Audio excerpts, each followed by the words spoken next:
Good morning everybody. Crystalline solid के बारे में कल आपको बता दिया गया था और आज अब हम पढ़ेंगे नॉन क्रिस्टलाइन सॉलिड। ध्यान रहे, इस समय हम सॉलिड स्टेट आपके बुक का जो फर्स्ट यूनिट है उसी को हम यहाँ पे पढ़ रहे हैं, उसी को डिस्कस कर रहे हैं। तो नॉन क्रिस्टलाइन सॉलिड अर्थात अक्रिस्टलीय ठोस पदार्थ। तो अक्रिस्टलीय ठोस पदार्थ की आप पहचान कैसे करेंगे? इस पहचान को करने के लिए इनके कुछ सामान्य गुणों के बारे में आपको पढ़ना चाहिए। तो आइए सबसे पहले हम सामान्य गुण के बारे में पढ़ें। ये सामान्य गुण के अंदर सबसे पहले इनके जनरल कैरेक्टर में कि ये जो पदार्थ होते हैं वो आइसोटॉपिकल नेचर के होते हैं। आइसोटॉपिकल नेचर का मतलब होता है कि वो समदेशिक प्रभाव के होते हैं। और ये जो समदेशिक प्रभाव है इसका मतलब ये होता है कि किसी भी क्रिस्टल जालक के दिए गए उस टुकड़े को अगर हम किसी भी गुण का मतलब होता है जैसे melting point, boiling point, freezing point, refractive index, है ना, मैग्नेटिक एल्टीट्यूड, ये इस तरह के। तो अगर इन सभी गुणों का अध्ययन करें हम तो भिन्न भिन्न दिशाओं में इनके मान भी समान होते हैं। ये सबसे बड़ा अंतर आ जाता है आपका क्रिस्टलीय और नॉन क्रिस्टलीय, अक्रिस्टलीय क्रिस्टलीय के बीच में। तो क्रिस्टलीय जो पदार्थ होते हैं उनके अंदर विषमदेशिक होते हैं, उनके अंदर इनकी वैल्यू अलग अलग होती है, जबकि हमारा जो अक्रिस्टलीय है, जो ये ठोस पदार्थ है अक्रिस्टलीय, इसके जो किसी भी दिशा में उन गुणों को अगर आप अध्ययन करेंगे, उनके मान को जब आप कैलकुलेट करेंगे, डिटरमाइन करेंगे, तो भिन्न भिन्न दिशाओं में इनके मान समान होते हैं। इसीलिए अक्रिस्टलीय पदार्थ जो है वो समदेशिक प्रकृति के होते हैं। ये एक बहुत बड़ा अंतर है क्रिस्टलीय और अक्रिस्टलीय के बीच में। दूसरा देखिए, दूसरी बात इनके की अरेंजमेंट की आती है, अर्थात इनकी व्यवस्था। तो जब हम अक्रिस्टलीय पदार्थों के बारे में अध्ययन करें, उनके अवयवी कणों की व्यवस्था के बारे में अध्ययन करें, तो इनकी जो अवयवी कण हैं वो निश्चित व्यवस्था क्रम के अंदर नहीं होते हैं। अर्थात इनकी जो छोटी यूनिट होती, इनके पहले बात तो कोई स्मॉल यूनिट होती नहीं, क्योंकि वो स्मॉल यूनिट तो तब मानी जाए जबकि उसमें सिमिलरिटी हो, तो पुनरावृत्ति वाली बात तो उसमें होती नहीं। अतः ये सभी कण अपने अपने अलग अलग प्रकार से अलग अलग ज्यामितीय व्यवस्था में रह करके एक दूसरे से जुड़े हुए होते हैं। तो कुल मिलाकर इनकी व्यवस्था क्रम जो है वो आपके क्रमागत नहीं होती, नियमित नहीं होती। उसके बाद में देखिए कि इनकी जो स्मॉल रेंज ऑफ ये परास के बारे में, रीअरेंजमेंट के बारे में, तो लघु परास के रूप में इनका अरेंजमेंट होता है। आपको ये एक वर्ड आपने देखना पड़ेगा, small range of regularity, small range of regularity.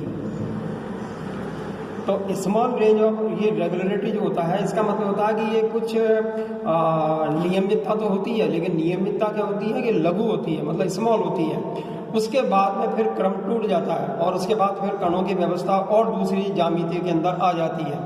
इसका सीधा सा अर्थ हुआ कि ये नियमित ज्यामिति क्रम के अंदर नहीं हुए।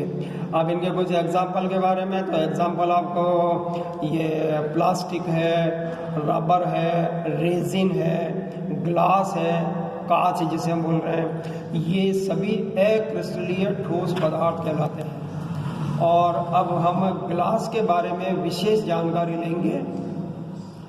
ग्लास जो है वो न तो पूर्णतया ठोस अवस्था में है और न ही वो पूर्णतया द्रव अवस्था में है। इसका मतलब ये हुआ कि ग्लास जो होता है वो सेमी सॉलिड होता है, सेमी सॉलिड। और सेमी सॉलिड जो व्यवस्था होती है, ये सेमी सॉलिड व्यवस्था न तो पूर्णतया ठोस और न पूर्णतया द्रव। तो ग्लास जो है वो एक सेमी सॉलिड है। अब आप इसको कैसे आप तय करेंगे, इसको कैसे आप प्रूव करेंगे? तो इसके प्रूव करने के लिए आपको उदाहरण देखना पड़ेगा कि जो हमारी पुरानी जो बिल्डिंग्स हैं, जो पुराने हमारी हवेलियां हैं, जो 50 साल, 60 साल, 100 साल पुरानी हवेलियां हैं, उनकी अगर विंडो को अगर हम देखें, वो विंडो क्या है कि पुरानी ही होनी चाहिए, नई नहीं।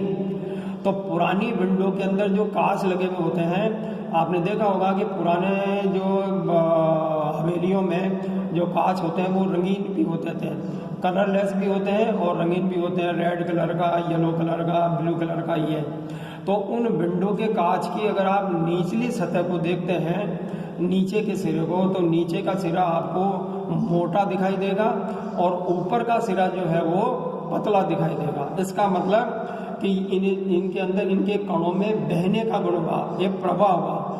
तो हम ये कहेंगे कि जो कांच होता है उसके जो कण होते हैं वो बह करके नीचे बॉटम में आके इकट्ठे हो गए, इसलिए उसकी थिकनेस, उसकी मोटाई बढ़ जाती है और इससे ये सिद्ध हो जाता है कि जो कांच होता है वो एक अर्ध ठोस कहलाएगा। दूसरी बात कि इनके जो मेल्टिंग और बॉइलिंग पॉइंट होते हैं वो कांस्टेंट नहीं होते हैं। इनका जो मेल्टिंग पॉइंट, उनका जो ग्राफ होता है वो स्थिर नहीं होता है। जैसे आप एक प्लास्टिक का एग्जाम्पल लें, प्लास्टिक को जैसे ही आप गर्म करेंगे तो द्रवावस्था में एकदम नहीं आएगा, सबसे पहले वो क्या करेगा, मेल्ट होगा, ठीक है, वो गलेगा और प्लास्टिक गल करके और फिर वो एक सेमी लिक्विड कंडीशन में आ जाता है, एक अर्ध द्रव अवस्था में आ जाता है।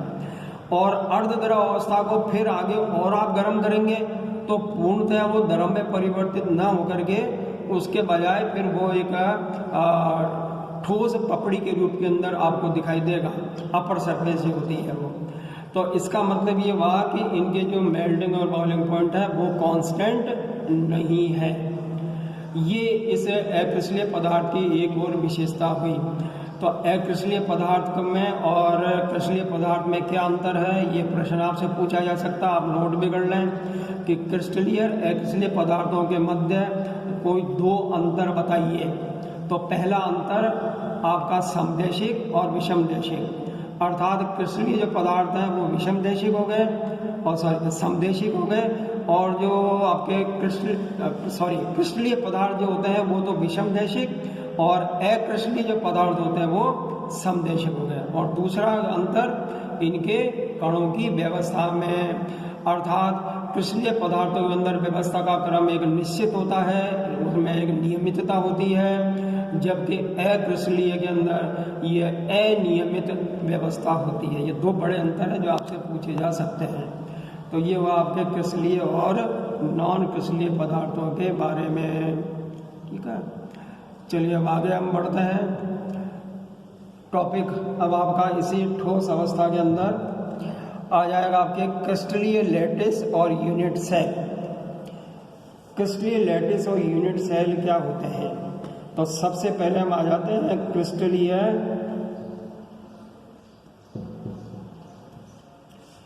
यूनिट। क्रिस्टलाइन यूनिट क्या है, ठीक है।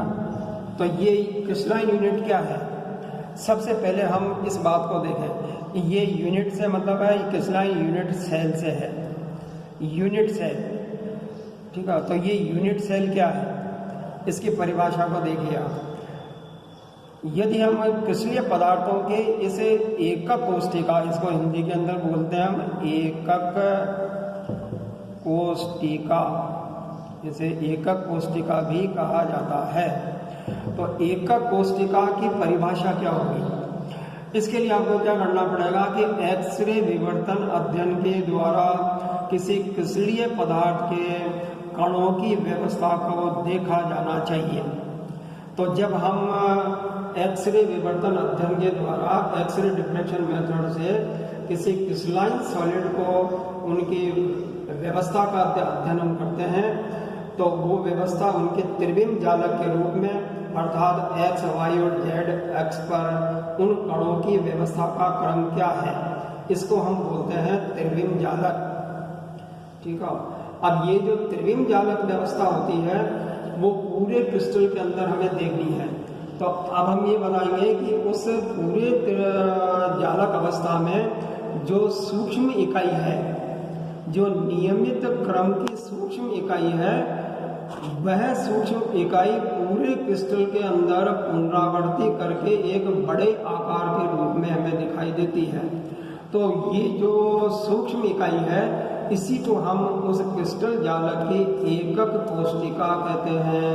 अर्थात आपने एकक कोशिका की ज्यामिति को नोट कर लिया, अध्ययन कर लिया, तो हम पूरे उस क्रिस्टल जालक की ज्यामिति को आसानी से बता सकते हैं, क्योंकि एकक कोशिका की ज्यामिति ही पूरे क्रिस्टल जालक, पूरे ठोस पदार्थ की ज्यामिति होती है।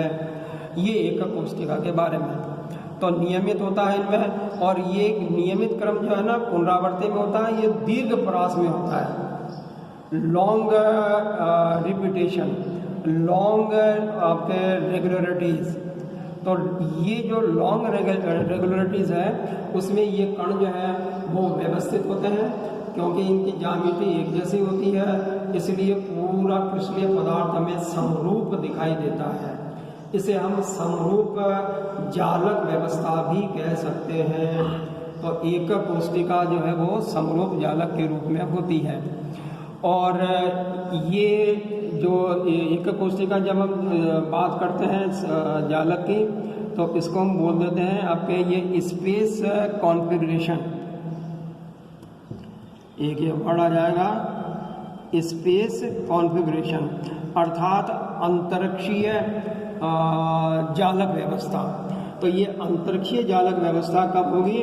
जब हम कणों को इस प्रकार से अध्ययन करेंगे कि हमारी ये एक्स वाई जेड एक्सिस हैं, और इन एक्स वाई जेड एक्सिस पर ये जो डॉट है वो किस तरह से व्यवस्थित है। ठीक है, तो ये जो व्यवस्था क्रम है यही हमारा ब्रेव का जालक व्यवस्था क्रम भी कहलाता है। तो व्यवस्था में ये जो स्पेस कॉन्फ़िगरेशन में आपका न्यूट्रल मॉलिक्यूल भी होता है, या हम कहते हैं कि इनके आयंस भी हो सकते हैं। आयंस दोनों ही हो गए आपके, पॉजिटिव और नेगेटिव आयन, ये दोनों प्रकार के आयंस हो गए। और साथ में आपके मॉलिक्यूल भी हो सकते हैं जो न्यूट्रल है, ये मॉलिक्यूल, तो मॉलिक्यूल न्यूट्रल होते हैं, वो भी इसी के अंदर व्यवस्था में आएंगे। The position occupied by the constituent particle in crystal lattice is called as lattice point। अब आपसे पूछा जाए कि लैटिस पॉइंट क्या है, जालक बिंदु किसे कहते हैं, ये जालक बिंदु के बारे में अब हम पढ़ें इसमें आगे। जालक बिंदु, तो जालक बिंदु क्या है? तो जालक बिंदु जो है इसे हम अंग्रेजी में और अच्छी तरह से आपको समझ में आ जाएगा, ये लैटिस पॉइंट कहलाते हैं। ठीक है, लैटिस पॉइंट। तो लैटिस पॉइंट क्या है? तो लैटिस पॉइंट को आप बताएंगे कि अवयवी कणों को, ये जो आपके फंडामेंटल पार्टिकल है अवयवी कण, इनको हम डॉट के रूप में लिखते हैं। ये स्मॉल डॉट्स होते हैं। ठीक है, ये छोटा डॉट जैसे इस प्रकार से हुआ। तो इस प्रकार से हम ये कहेंगे कि पूरे क्रिस्टल जालक में और उनके जो सूक्ष्मतम कण है, ये सूक्ष्मतम कण जो होते हैं वो जिस स्थान पे अपना स्थान को वो निर्धारित करते हैं, जिस स्थान को वो ऑक्यूपाइड करते हैं, ठीक है, पोजीशन ऑक्यूपाइड, इसको हम यूँ बोलते हैं, पोजीशन ऑक्यूपाइड। तो जो पोजीशन उसने ऑक्यूपाइड की है वह स्थान क्रम ही इस जालक का जालक बिंदु या लैटिस पॉइंट कहलाता है। और जब इन्हीं लैटिस पॉइंटों को परस्पर एक दूसरे से जोड़ दिया जाता है तो फिर हमें उसकी एक ज्योमेट्रिकल स्ट्रक्चर प्राप्त हो जाएगी। अर्थात ज्योमेट्रिकल स्ट्रक्चर जो है, ज्यामिति है, ये इन डॉट्स को, जैसे मान लीजिए ये एक डॉट इस प्रकार से है और आपने इनको आपस में इस तरह से मिला दिया, तो अब हमारा ये बन गया डॉट, आपके ट्राइंगल बन गया। तो ये एक त्रिभुजाकार, ठीक है, ये आपका त्रिभुज ज्यामिति हो गई। इसी तरह से अगर 4 डॉट हैं वो इस प्रकार से हों, 1 2 3 और ये 4, तो इनको आपस में इस प्रकार से जोड़िए और ये एक केंद्र बना दीजिए। अब हमारा ये हो गया आपका टेट्राहेड्रल अर्थात चतुष्फलकीय ज्यामिति। तो डॉट को परस्पर सरल रेखा, ये सरल रेखा है हमारी, तो डॉट को किसी स्ट्रेट सरल रेखा से जब एक दूसरे से मिलाते हैं तो उससे जो हमें आकृति प्राप्त होती है वही आकृति उस क्रिस्टल जालक की एकक कोष्ठिका की ज्यामिति बन जाती है। इसे हम स्पेस लैटिस के नाम से भी इसको जानते हैं, ये स्पेस लैटिस कहलाते हैं। ठीक है, तो ये जालक बिंदु क्या होते हैं, और जालक बिंदु की व्यवस्था क्रम से ही हम एक ज्यामिति को निर्धारित करते हैं, ये क्रिस्टल डायग्राम कहलाते हैं। ज्यामिति संरचना में बनने वाले जो तल हैं उनको लैटिस प्लेन कहते हैं। एक दूसरा देखिए और आपको लैटिस प्लेन। ठीक है, तो जब आपने ज्यामिति संरचना देखी एक्स वाई जेड एक्स पर, तो एक्स तल, वाई तल और जेड तल, तो ये इनके जो तल होते हैं ये जालक बिंदु को परस्पर एक दूसरे से सीधी रेखा में जोड़ने पर एक निश्चित ज्यामिति संरचना प्राप्त होती है। और ये जो निश्चित ज्यामिति संरचना है उसमें वह बिंदु कौन से तल पर स्थित है, अर्थात एक्स तल पर है, वाई तल पे है या जेड तल पे है, तो ये इनकी प्लेन लैटिस के नाम से जाने जाएगी। तो ये जैसे आपके डॉट्स हो गए वो अभिविकरणों के जो बिंदु हो गए, और ये हो गया आपका लैटिस प्लेन अर्थात जालक तल कहते हैं। तो इस तरह से अब अगर इन सभी बिंदुओं को जोड़ करके परस्पर हम एक निश्चित ज्यामिति बना लें तो उसके बाद आप ये देखेंगे कि जो यूनिट सेल की एकक कोष्ठिका है उसको आप परिभाषित कर सकते हैं। तो एकक कोष्ठिका क्या बन गई कि क्रिस्टल जालक के सूक्ष्म भाग जिसमें नियमित क्रम से एक दूसरे से इकाइयाँ जुड़ी रहती है उसे हम यूनिट सेल कहते हैं। तो वास्तव में यूनिट सेल का प्रतिबिंब ही पूरे क्रिस्टल जालक का प्रतिबिंब होता है। ये यूनिट सेल के बारे में एकक कोष्ठिका क्या होती है। अब आइए हम पैरामीटर के बारे में पढ़ें। ये parameter of crystal lattice, parameter of crystal lattice. तो इसके लिए आपको एक सिंपल स्ट्रक्चर के बारे में पता हो तो ये हम सबसे सिंपल एक जालक संरचना बना लेते हैं।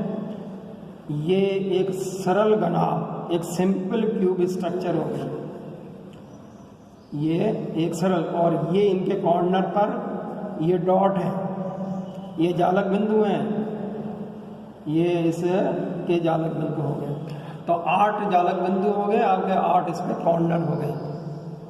ठीक है, अब इन जालक बिंदुओं को परस्पर एक दूसरे की रेखा से हमने मिलाया, तो जैसे इसको इसमें मिलाया और इसको इस तरह से और ये इस तरह से। अब मैं इस व्यवस्था को यहाँ क्रम से ऊपर जोड़ देता हूँ, ये पहला, ये दूसरा, ये तीसरा और ये 4 डॉट हो गए। अब 4 डॉट को आप इस तरह से मिलाइए। ठीक है, तो ये तो हमारा क्या हो गया एक्स, ये हो गया वाई और ये हो गया जेड तल।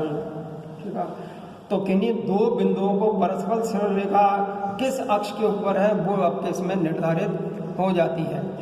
इनके जो 2 बिंदुओं के बीच की जो दूरी होती है उसको हम यहाँ ए से, और वाई तल वाले को यहाँ बी से, और जो जेड तल होता है उसको हम सी से डिनोट करते हैं।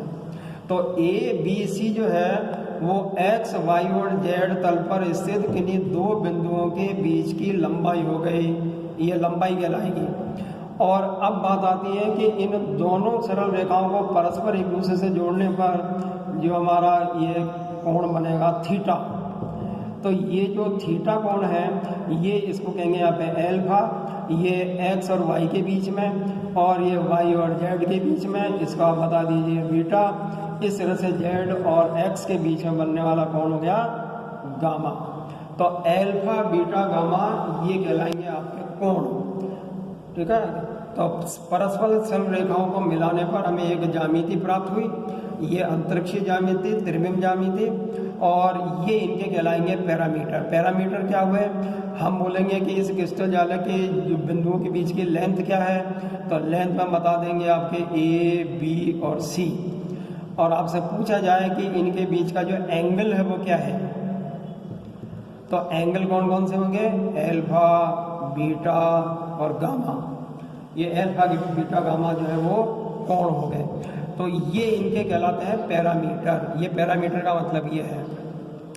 अब आप सोचेंगे कि इनका अध्ययन करने से क्या फ़ायदा, तो आपको मालूम होना चाहिए कि इन्हीं पैरामीटरों में आपस में संबंध देखा जाता है कि ये जो पैरामीटर्स हैं वो आपस में एक दूसरे से समान हैं अथवा असमान हैं, और कोई दो पैरामीटर अगर समान हैं अथवा दोनों पैरामीटर असमान हो, पहला और तीसरा समान हो जाए, पहला और दूसरा असमान हो जाए, तो उसके आधार पर क्रिस्टल जालकों का वर्गीकरण किया जाएगा।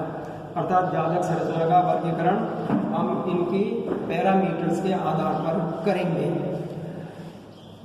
तो ये तो हुआ आपके इसके बारे में कि आप इस जालक संरचना के पैरामीटर क्या क्या होते हैं।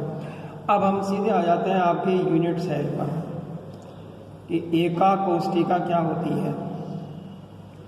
यूनिट सेल एका कोष्ठिका, तो एका कोष्ठिका जो है वो क्या होगी, ये इसके बारे में देखें आप। और यूनिट सेल कितने प्रकार के होंगे, type of the unit cell. तो यूनिट सेल का आपसे परिभाषा पूछी जाए तो पहले तो आपकी इसकी डेफिनेशन पूछी जाए, तो वो जो डेफिनेशन है वो हम पहले पढ़ चुके हैं कि एकाक जो कोष्ठिका होती है वो उस जालक का सूक्ष्मतम इकाई है जिसकी पुनरावृत्ति से पूर्ण जालक का निर्माण होता है। एक नियमित क्रम के अंदर ये सभी यूनिट सेल आपस में जुड़ करके एक बड़े क्रिस्टल का निर्माण करती है। तो सबसे पहले हम टाइप ऑफ यूनिट सेल में इनका वर्गीकरण भी करें सेल का या इनके टाइप के बारे में देखें तो ये आपका कहलाएगा प्रीलिमिनरी। ठीक है, इसको प्रीलिमिनरी बोलेंगे या इसको बोलेंगे simple cubic structure. Simple cubic structure, सरल घनाभ संरचना। सरल घनाभ संरचना जो होती है ये सबसे ज्यामितीय कणों की व्यवस्था की सबसे सरलतम रूप है, और इस रूप के अंदर आपको ये ऊपर जो मैंने संरचना बनाई है लगभग वही संरचना आपके इसमें आएगी कि ये आपके घनाभ के 8 कॉर्नर हो गए। ये सरल घनाभ संरचना है, सिंपल क्यूबिक। तो ये इसके अवयवी कण हो गए। तो प्रत्येक कॉर्नर पर 8 कोने हैं, तो 8 कॉर्नर के ऊपर जो है, सॉरी ये नहीं होगा, ये यहाँ, ठीक है। तो ये 8 कणों की व्यवस्था हो गई, हर एक कॉर्नर के ऊपर एक एक कण। इसको कहेंगे हम प्रीलिमिनरी या सिंपल यूनिट सेल। सबसे सरलतम ज्यामिति होती है। अब दूसरा देखिए, दूसरी स्थिति वो है हमारी central unit cell. Central unit cell. अब ये सेल क्या होती है? सेंट्रल यूनिट जो सेल है केंद्रीय कोशिका एकक कोशिका है, वो वास्तव में सरल घनाभ संरचना के द्वारा ही बनती है, इसी के द्वारा ये बनती है। अर्थात जब सरल घनाभ की बात की जाए तो हम ये कहेंगे कि ये जो 8 कोने हैं उनमें तो 8 डॉट होंगे ही, लेकिन इन 8 डॉट के अतिरिक्त अगर कोई अन्य डॉट उस घनाभ में उपस्थित हो तो उससे हम केंद्रीय एकक कोशिका के नाम से जानेंगे, केंद्रीय एकक कोशिका के नाम। और सबसे पहले देखिए केंद्रीय एकक कोशिका में सेंट्रल यूनिट सेल, अवयवी कण में किनारों पर एक अतिरिक्त अन्य कण उपस्थित होता है, एक कण अतिरिक्त अन्य उपस्थित हो जाएगा। अब उस एक कण के अन्य कण के उपस्थित होने से उसकी संरचना में परिवर्तन आ जाएगा। तो सबसे पहले देखिए BCC, इसको हम बोलते हैं बॉडी सेंटर्ड क्यूबिक स्ट्रक्चर।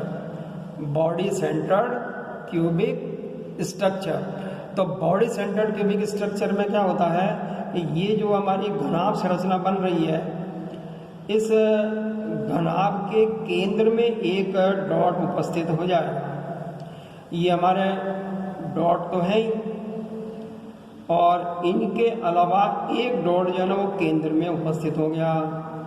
ये इसलिए इसको कहते हैं बॉडी सेंटर्ड। ये हमारा बॉडी सेंटर्ड है BCC।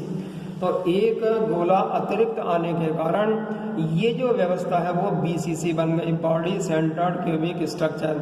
अर्थात सेंटर्ड यूनिट सेल को 3 भागों में विभाजित किया है, ये बॉडी सेंटर्ड। उसके बाद देखिए दूसरा इसको हम बोलते हैं बॉडी सेंटर्ड के बाद में फेस सेंटर्ड, इसको कहते हैं face centred cubic structure. Face centred cubic structure में क्या होगा कि ये जो हमारी घनाभ संरचना सिंपल पहले तो आप बना लीजिए, इसको भी बड़ी सरलता से आप अध्ययन कर सकते हैं, इसमें कोई ज़्यादा कठिनाई वाली बात नहीं है। तो ये तो हमारा सरल घनाभ हो गया। अब फेस सेंटर में क्या होता है कि हर एक फेस पर, जैसे क्यूबिक में ये 6 फेस होती है, आपसे पूछा जाए कि घनाभ संरचना में फलक कितने होते हैं तो आंसर क्या होगा 6 फलक। तो ये आपके 6 गोले हो गए, हर एक फलक पर एक एक गोला उपस्थित हो जाएगा, ये सामने वाली फलक का और उसके बाद में ये पीछे वाली फलक का। तो क्यूबिक स्ट्रक्चर में जब प्रत्येक फलक पर एक एक कण और स्थित हो जाता है तो उस यूनिट सेल को फेस सेंटर्ड क्यूबिक स्ट्रक्चर के नाम से जाना जाता है। ये इसका मतलब हुआ। तीसरा, इसमें एक तीसरे प्रकार हो रहा है, इसको हम एंड सेंटर्ड क्यूबिक स्ट्रक्चर, ये एंड सेंटर्ड क्यूबिक स्ट्रक्चर है। इसमें क्या होता है कि जो आमने सामने वाली जो हमारी क्यूबिक संरचना के फलके हैं, जैसे इस संरचना को आप इस तरह से बनाएं, ठीक है, तो ये तो हमारे सिंपल जो डॉट है वो तो है ही है, ये तो रिपीट है सभी के अंदर। अब इसमें क्या होता है कि आमने सामने किन्हीं 2 भुजाओं में आमने सामने एक एक कण स्थित, जैसे ये एक इस पे स्थित हुआ तो दूसरा कण इस पे हो गया, अथवा इन दोनों में ना होकर के एक कण यहाँ पे बता दीजिए, ये यहाँ बता दीजिए, तो इसको कहते हैं एंड सेंटर्ड। अर्थात जो विपरीत एक दूसरे के जो विपरीत फलक हैं उनके केंद्र में, विपरीत फलकों के केंद्र में एक एक गोला उपस्थित हों तो उसको हम बोल देंगे and centred cubic structure. Hindi में से बोल देते हैं हम अंत्य केंद्रित। अब मैं हिंदी में आपको एक बार फिर से रिपीट कर देता हूँ, ये तो कहलाती है काय केंद्रित, BCC को कहते हैं काय केंद्रित, और FCC को बोलते हैं फलक केंद्रित, और ECC जो होता है उसको कहते हैं हम अंत्य केंद्रित संरचना। तो ये हुआ कि यूनिट सेल क्या होती है, उसके क्या पैरामीटर्स होते हैं, और टाइप ऑफ यूनिट सेल, अर्थात यूनिट सेल के जो टाइप हैं वो कितने हैं, ये कितने प्रकार के होते हैं, ठीक है ना। तो आपको ये इस प्रकार से इनके बारे में बताना। एक तो हमारा प्रीमिनरी हो गया, एक हो गया सेंटर्ड, और सेंटर्ड वाले को फिर 3 भागों में हमने विभाजित कर दिया। ये इस प्रकार से आपका सेंटर्ड क्यूबिक सेल स्ट्रक्चर